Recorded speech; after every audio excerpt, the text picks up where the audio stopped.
Listen to this podcast now on the Red Apple Podcast Network.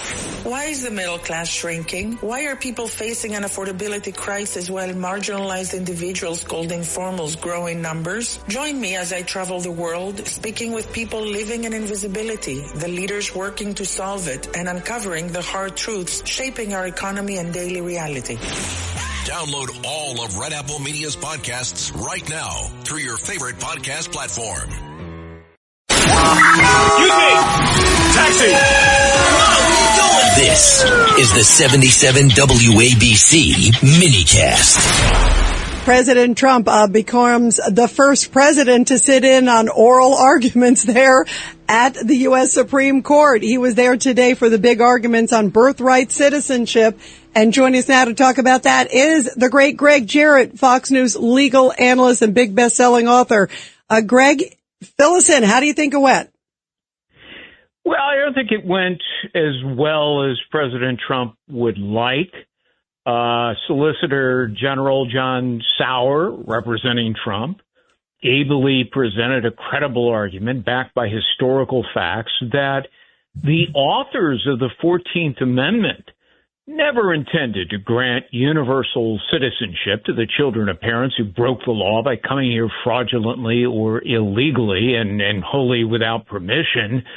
But judging by the very challenging questions posed to Sauer from the bench, a majority of the justices were skeptical or wary of dramatically altering more than a century of government orthodoxy, however wrong it seems to have been in retrospect. As I wrote in my column, this may be one of those instances in which a long-established norm and the complexity of reversing course creates too great an obstacle.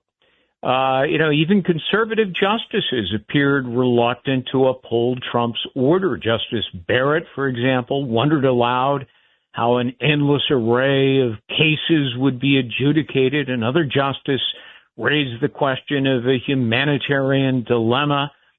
And, regrettably, it did not seem to matter to those justices that the authors of the 14th Amendment did not mean to include illegal migrants. One senator, in fact, in the 1866 debate, stated emphatically this will not include persons born in the U.S.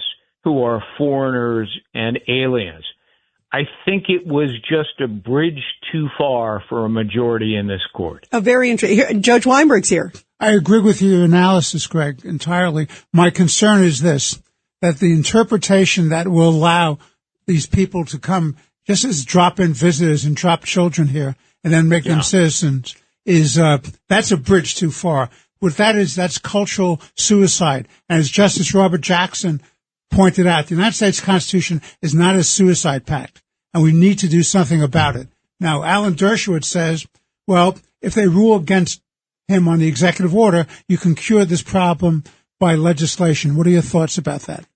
Well, and in fact, I ended today's column, you can read it on foxnews.com, that Congress always has the ability through legislation to set explicit parameters. They can newly define what it is, birthright citizenship. Unfortunately, given the chronic stasis that persists on Capitol Hill, I'm not terribly optimistic that could happen anytime soon.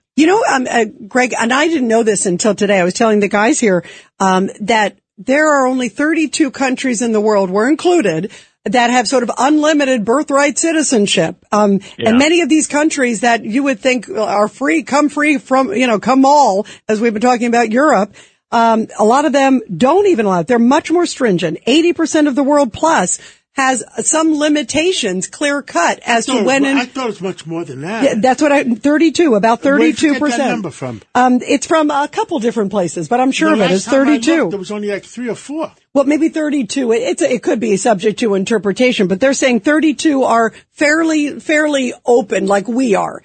And then the other 80% plus, John, are saying, and some of these countries are much more liberal even than America, saying, no, you have to have certain restrictions because they realized, to the judge's point, it can't be a free-for-all. Well, Rita, what I don't understand, why the justices can't understand that our immigration system has been weaponized against us.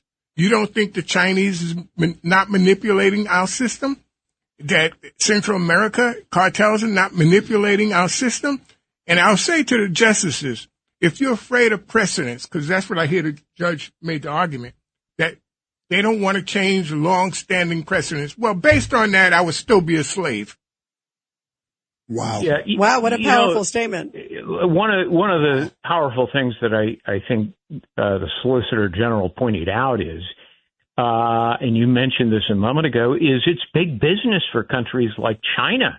Some 500, companies are shipping pregnant Chinese women to the United States to give birth and gain citizenship. Cultural suicide. Yeah. Did you see, Greg? By the way, they said, I wrote that down too. My jaw dropped. I was listening to that today. 1.5 million Chinese have come here and essentially been part of this birthright tourism. 1.5 million. Look what's happened to Great Britain. They have lost identity and control of their own country because of their open borders and willingness to grant citizenship to anyone and everyone. And the Prime Minister, I keep telling people the real reason for Brexit was that they woke up one morning and there was 67% British, and they woke up there one morning and they found out they're only 47% British. And I gave that speech in Greece when I was in Greece, and I says, Greece is for the Greeks, Italy is for the Italians, Germany is for the Germans, and France is for the French. And guess what? Their countries are being invaded, and they're going to lose their countries because their males and females are only having 1.1 kids. And the people invading their country are having 14. Well, it'll be interesting to see what the justices do. I would expect a decision by the end of the term in June. And sometimes behind closed doors during conversations and deliberations, the tide shifts. Now, I'm not holding out hope for that, but that is a possibility. Wow. Well, keep us posted, Greg. We love having you here on the show, my friend. Thank you for breaking it down. Thank you. My pleasure. Let me tell you about ProHealthConnect.com. It's transforming healthcare payments, providing retailers a seamless process for over-the-counter and healthy benefit programs. By connecting retailers, health plans, and payment processors, ProHealth Connect creates one powerful, unified network. They empower independent grocers and pharmacies to accept health benefit cards without changing how they do business. With over 10,000 locations nationwide, helping more than 1.3 million people access the care and nutrition they need. Go to ProHealthConnect.com.